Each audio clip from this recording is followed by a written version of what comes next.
On this episode of ResiWeek, there's a brilliant home controller review, aging in place, Crestron is using biometrics, and iRobot sells your floor plan to Google. All this and more on this episode of ResiWeek. The network for the AV industry. What are you listening to? This is AV. This is AVNation. This is AVNation. This is ResiWeek episode 147, Predictive Measures. Support for AVNation is brought to you by Crestron. Welcome to ResiWeek. This is your weekly wrap-up of all the latest news and stories for the residential AV industry. I'm your host, Matt D. Scott for AVNation.tv, and today I am pleased to be joined by Arlen Swagger. He is the managing editor of CE Pro. How are you doing, my friend? Doing great. Thanks for having me today. Happy Thanksgiving for everyone. Hope everyone had a few days off they could enjoy with their family. Mine, even though I'm not even American. It was fantastic.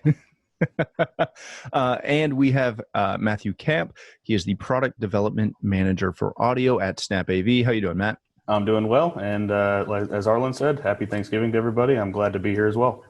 Excellent. All right, let's jump right in. But before we jump into the stories for today, Matt, because you are from Snap AV, and last week we talked about Snap's recent acquisition of Volutone.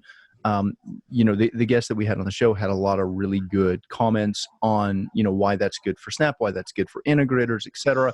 But since you're here, you work for Snap, you know a little bit about the acquisition. Sure. Give us just a quick, couple minute hit on, why Snap went after Volutone and why Snap continues to, I don't want to say evolve, but evolve from just a digital company in theories of as far as how you obtain product, but into this, kind of hybrid of a really strong web presence, but some, ever expanding retail locations. Yeah, absolutely. I mean, here at Snap, we're all about our customers, the integrators. And so, we're seeking to serve what our customers want. And what that really comes down to is access, whether that be access to product at a local location, whether that be local access to knowledge, where they can walk into a store, the ability to pick a product up locally, in addition to the digital presence that we have as well. Whether that be the flexibility to pick up products with the time of day that they want, like I said, having the access to the local sales teams, the training. So it's just furthering our stance in terms of how we want to serve our customers. The success of AllNet has been phenomenal, and this just really expands on that in more locations and gives you guys what you're looking for in terms of, like I said, the additional locations, the additional products, and more flexibility to serve you guys. Awesome. Love it. All right, gentlemen, let's jump into our first story of the day. This comes to us from Wired. It is a review on the Brilliant 2-switch panel. So if you don't know what the Brilliant is it's a multiple gang switch box that essentially you can have lighting control of those switch legs that are in that box, as well as different touchscreen controls for lights, music, climate, scenes, all kinds of things. It's essentially like an in-wall keypad, but not, and other things. It's a lot of fun. If you read through this review, which as a home technology professional, I would highly recommend you do, because it's a really interesting insight. And Arlen, I kind of want to start with you on this one. When I read through this review, yes, this reviewer is not a home theater professional, but she plays with technology every day. This is what she does at Wired. But this seemed to, dare I say, really complicate her life trying to get this thing installed. And it all came from, her realizing that when she left her house in the hands of a dog sitter one time as she went on vacation, she took the iPad that controlled the house. So she had no control over the smart home products for her friend who was staying there, hence the Brilliant and what it can do, and the fact that obviously it stays in the wall. When you read through this, my quick takeaway was, wow, they really need a home theater professional, home technology professional to install and program this type of device so that people can use it. Am I reading into that too much? No, Matt, that was exactly the impression I got while I was reading it. Of course, I read it from, a CE Pro's eye when I'm looking at things like this. But, just looking at the difficulties that she had installing it, the daunting task that she starts in terms of, shutting off the electrical before doing that, things that homeowners don't do on a daily basis, for one thing. Certainly, programming and not being able to get the full functionalities and integration capabilities with Sonos, with Hue. She talked about those kind of things. I looked at it, and the first thing I thought was, wow, this is a great advertisement for hiring a professional to do all this stuff for you, so you don't have to worry about the installation. You don't have to worry about having problems with everything to it. You'll get the greatest capabilities you will out of it, because the pros know how to do this thing every day.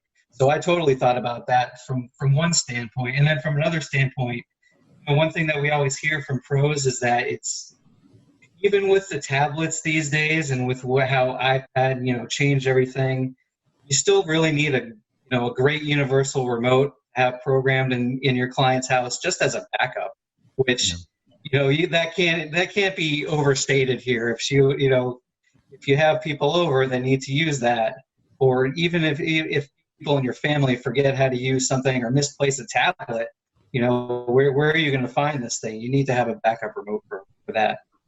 Yeah, very good. Matt, when we look at this, obviously there's lots of takeaways, and we come at it, with a completely different mindset than your average wired reader probably does.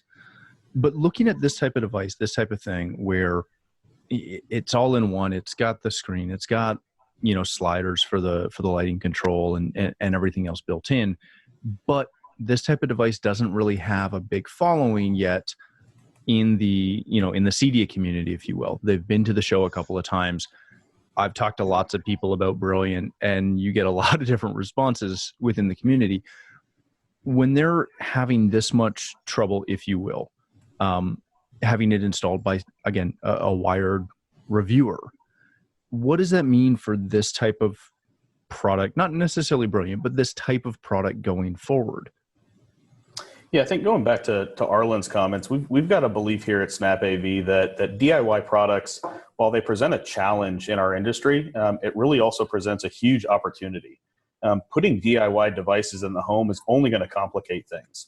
The interoperability and the compatibility of DIY devices is only going to get more confusing as you have more partnerships with lock companies and thermostat companies. So needing and having that knowledge of which devices work together is just the beginning of that. And like you heard before, needing to plug this thing up into 120 volt makes it, it just difficult enough where it becomes a nuisance for them to do it. And then you add on top of that and layer on the integration of the devices.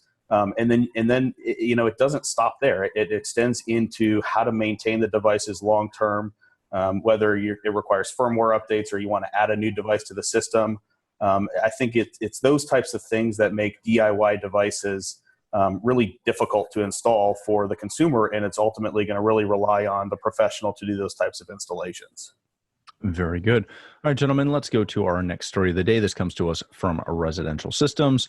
Parks and Associates has provided some new information that the interest in home emergency systems for consumers over 50 is continuing to grow.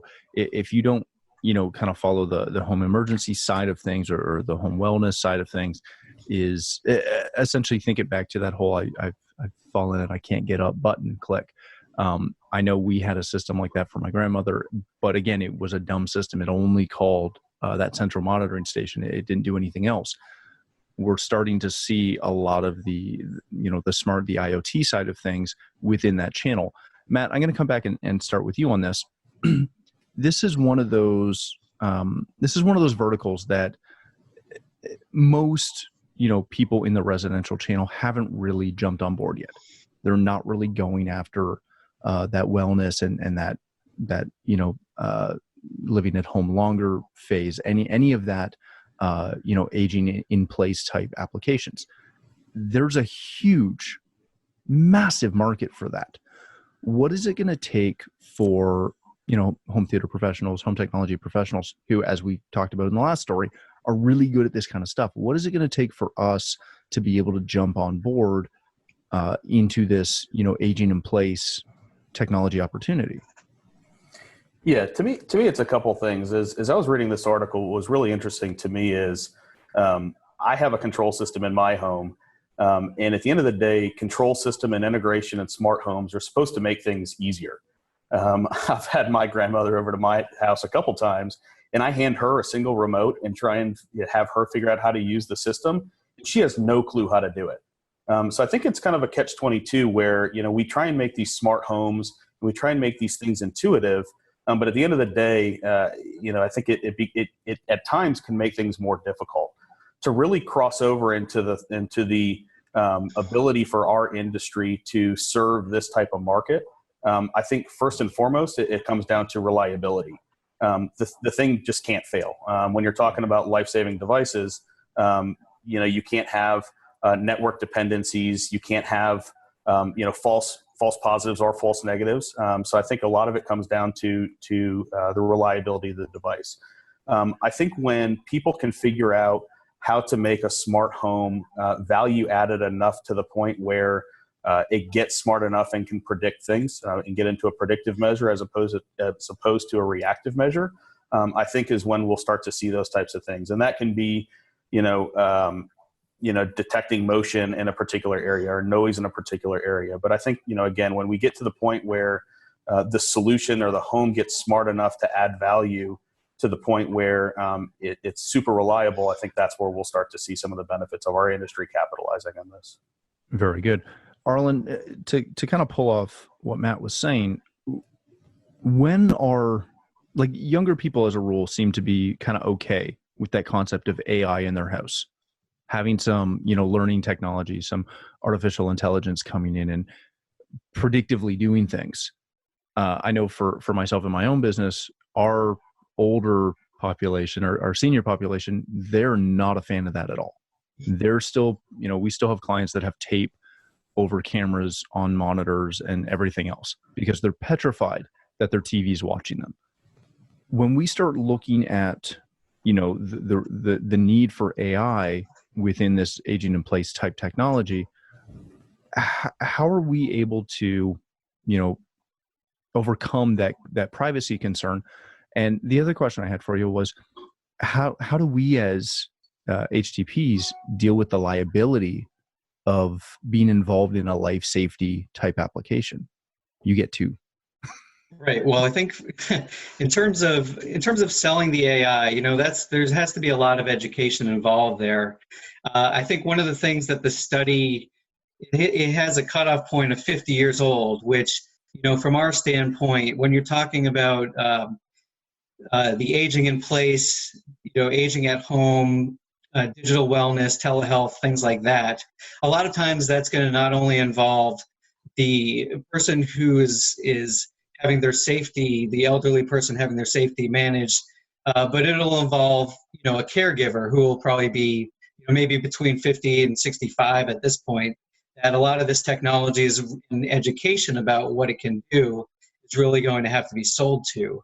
So in terms of the AI, I think there just has to be some of the education on that. And really to push that from what, going off of what Matt was saying, the analytics that are being developed in terms of these personal emergency response systems, the PERS systems, like the classic "I've fallen, I can't get up." The innovation with these products is really growing rapidly, and it's really doing so around the world with other elderly populations. In terms of like in Japan, where just like here, the markets are booming. And so I went last year, this company, a monitoring company called Avant-Garde, they hold a PERS summit every couple of years, and they bring in a bunch of companies to their summit. And so I saw some of this firsthand last year. I attended it last fall, and it's really innovative what the analytics are doing and what this artificial intelligence is really helping with. So from a pure safety perspective, getting that predictive analytics can really improve the lives the elderly population. And we know the elderly population is just huge at this point. Mm-hmm. So I think that has to be a major part of it. Very good. Just before we go, how do we handle the liability side of it? Get a good legal team. I'm serious. The contracts at that summit, they actually had one of the sessions was about all the legalities to it, all the potential liabilities. And, because it's a technology category that people on the traditional security installation side, a lot of them, do have contracts that will deal with this sort of technology, and so they're used to it. So the tricky part will be for the home technology integrators, the IoT guys, smart home, home theater people, who if they want to get involved in PERS and mobile PERS, there's a lot of good selling opportunities for this. They're definitely going to want to consult some well-versed lawyers in these matters to help them to figure out what they're liable for and what they're not liable for, and really to have an excellently written out contract. Very good. Yeah, I think one of the other things from my perspective as well that can help with this, when you start to think about these devices in the home, and going back to the comment I made earlier about reliability, is how do you manage these? Arlen, when you said caregivers, that kind of made me think of the people who are looking after the elderly. There's also the people who are looking after the technical devices that are inside of people's homes. Sure. And I think one of the things that we can do as an industry, and that we've done quite successfully here at Snap AV, is implemented a remote management tool where you can actually monitor these devices as well. So I think a key part to getting into this industry and being successful with it is having the right devices, but also having the right capabilities to monitor these things to make sure that they are working as they're supposed to do. So the ability to remotely reboot devices, see that things are online. We talked a little bit earlier about devices needing to be up to date for compatibility reasons. So being able to do all those types of things remotely really helps the integrator in this case as well. Yeah, absolutely. It's just another reason why they should have remote monitoring, remote diagnostics, remote networking. These devices can't fail, and it's for the integrators. It's a really good value add proposition, because it helps them become more of that kind of trusted advisor that they can be relied on for anything from the customers. And in this case, you're really talking about life-saving opportunities for them. Absolutely. And yeah, they can add some RMR to their portfolio with that. Yep, absolutely. Very good. All right, gentlemen, let's move on to our next story of the day. This comes to us from CE Pro. Crestron is now offering a biometric door entry for smart home via e-key fingerprint readers.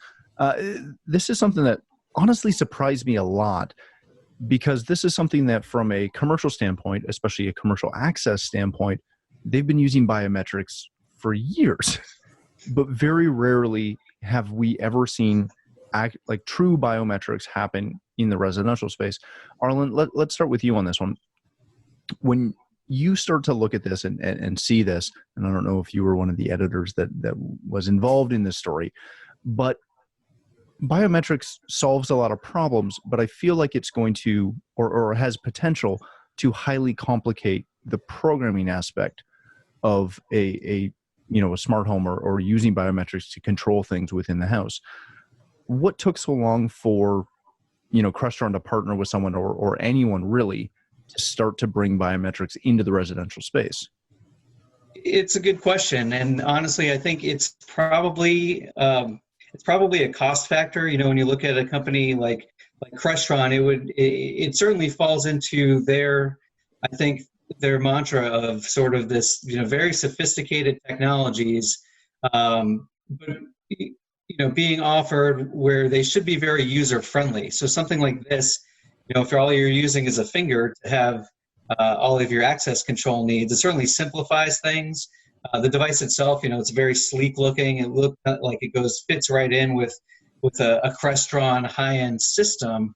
And yes, I think one of the big things will be for the end users to say, all right, show me exactly what I need to do to get the most out of this product. It can do, it could do anything that's tied to the fingerprint.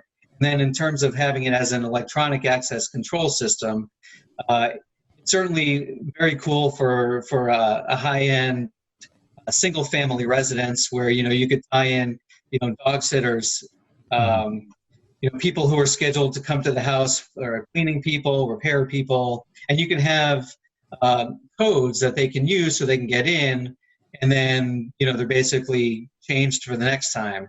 So you don't have to worry about copies of keys being made or fraud or things like that. And then for the family members, it's cool because you can go in and then all your settings could be tied to your finger, which is great. And then also for multifamily properties, I could see this being used as well. So there's a lot of things going into it. I think it's always been seen as kind of a futuristic thing. And part of that, I think, might be because of the costs. But, I think we look at things like, I know there's a fingerprint scanner on my laptop that will get things moving. Or we look at the way that our phones use our fingerprint for things like health sensing and stuff like that. I think we're just getting more used to the idea of having these biometrics. And it's still, we look at it as being a few years off. So, my guess is maybe in 10 years, something like this might be totally commonplace. If we've, it might take a company like Nest to make it more consumer friendly and consumer cost friendly. But, Crestron was always ahead of the game and when it comes to smart home. So they're, looks like they're probably ahead of the game when it comes to something like this. Very good. Matt, when you read this, when you follow this, again, this might be something that's on, the Snap AV corporate headquarters, that you have either cards or fingerprints or something like that. But obviously this shouldn't be that hard of a sell for your upper echelon residential client. But for even your, standard high-end client, is this something that they're going to want from a security standpoint, from a cost standpoint, from a cool factor standpoint?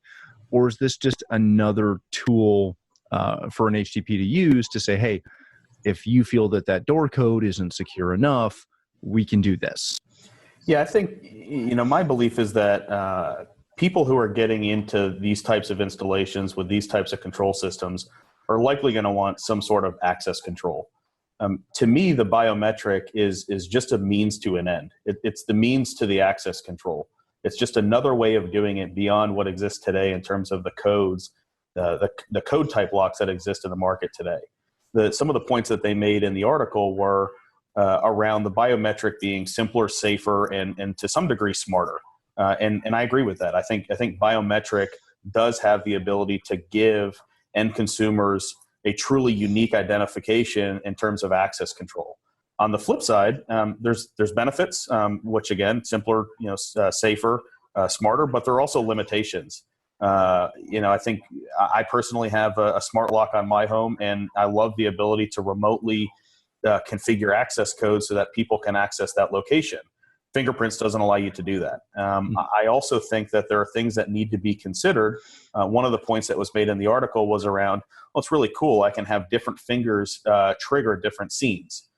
To me, things start to get really complicated when you've got smart devices like an Alexa in your home and you've got different scenes inside of a control system. You're having to remember the different trigger words that you need to use for a smart device to trigger particular scenes. Now you got to remember which finger you got to use to trigger the right scene in the home when you get home. You got to not use your thumb. You got to use your index finger to make sure you don't trigger the false alarm, so that you're not trying to say there's an emergency. So again, I think there's benefits in terms of the security when it comes to the biometric. I have quite a bit of experience in doing some biometric integration from some of the hardware development I had done in the past. And you guys are absolutely right that biometric has come a long way in the last 10 years or so. Historically, biometric was not so reliable, but I think it's getting a lot better. I can definitely see that in the next 10 years or so, as things continue to evolve, there will be other means, again, to the end of access control that I think will get to a more personalized manner, like fingerprints or retinal displays or something like that. I mean, just like face identification on iPhones is a very unique identification, even one step beyond a biometric. So I think that'll continue to evolve over time. Very good. All right, gentlemen, let's quickly hit the last story of the day because I really like it. This comes to us from Residential Tech Today. iRobot and Google have announced a collaboration to advance the smart home by serving up their mapping.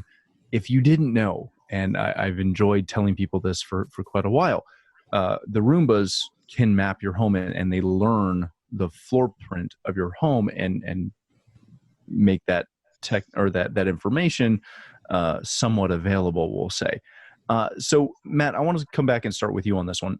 When you start to read this and you know that, yes, there's some opportunities there, right? To know what the floor plan is and have Google be able to interpret, okay, Google, turn on this in this room, and it knows the floor plan. There's some good potential there.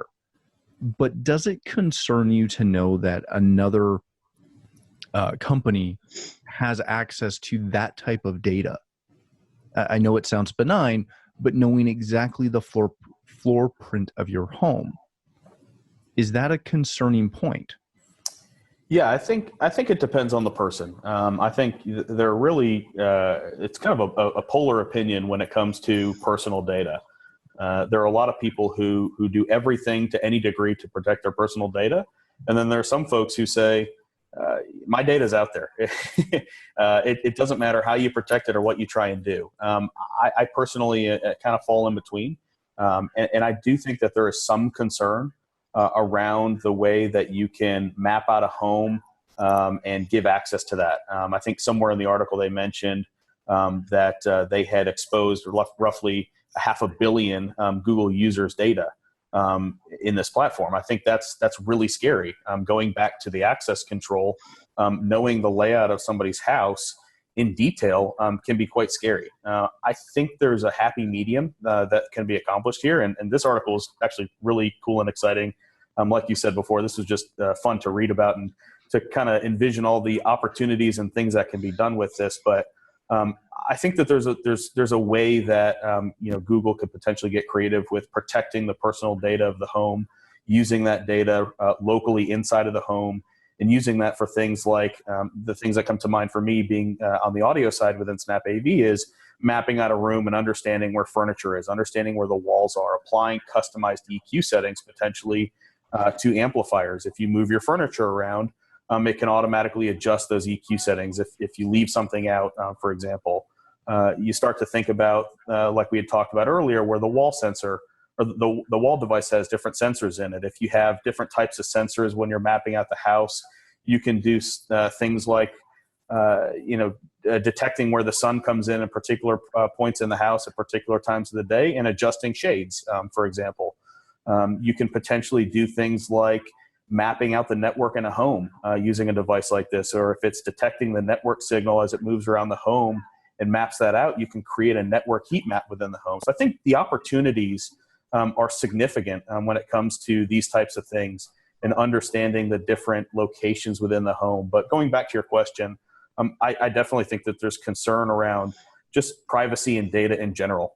This is a hot topic, with us and how we manage the network and how we manage that data. And I think that'll continue to be a concern for the clientele that our industry tends to serve as well. A lot of times the people in our industry, our customers care a lot about their data and they don't want that stuff exposed. So I think there's a catch-22. I think we have to be able to utilize the technology to the best that we can and protect the data the best that we can as well. Very good. Arlen, I'll give you a quick last word on this. Is anyone that you're aware of prepared today to utilize this type of information in any form of programming? Or is this all stuff that's down the road? I'm sure the Google people have some, top-notch engineers there who have some forward thinking for even, some of the stuff that Matt mentioned. I think there are people within their company who can probably figure out something to do with it. For me, I was struggling to even come up with things like that. My default was, okay, how is Google going to figure out, what kind of ad to give me based on where my iRobot is going, my Roomba is going in my house, where it'll look and say, hey, I think you need more artwork for that wall, or, it looks like you need to add a TV in this space. I just see more advertising coming from Google from it. Awesome. Maybe from a CE Pro standpoint, it's another argument for them to sell central vacuum systems that are profitable and people don't have to worry about their privacy for. There you go. I love it. All right, gentlemen, thanks so much for joining us. Arlen, if people want to connect with you, learn more about CE Pro, see the stuff that you are writing about, where can they do that? So you can go to cepro.com. We always have fresh content every day. And then I'm on Twitter, just at Arlen Schweiger, my name. And then we have CE_pro as well for finding us there. Excellent. Thanks a lot for having me today, Matt. Hey, thanks for coming. Always appreciate it. Matt, thanks for joining us for your inaugural time, unfortunately, with me. Sorry about that. But if people want to connect with you, learn more about Snap AV, where can they do that? Best place to reach me is matthew.camp, and that's KAMP at snapav.com. And again, thank you for having me as well. I enjoyed it. It was fun. Thanks for being here, gentlemen. Always appreciate it. Thanks for joining us. For myself, if you'd like to connect with me, you can find me on Twitter at Matt D. Scott and every other social platform. But more importantly, please stop by AVNation.tv, where you'll find this show, as well as a wide variety of our other shows with all the verticals that we cover.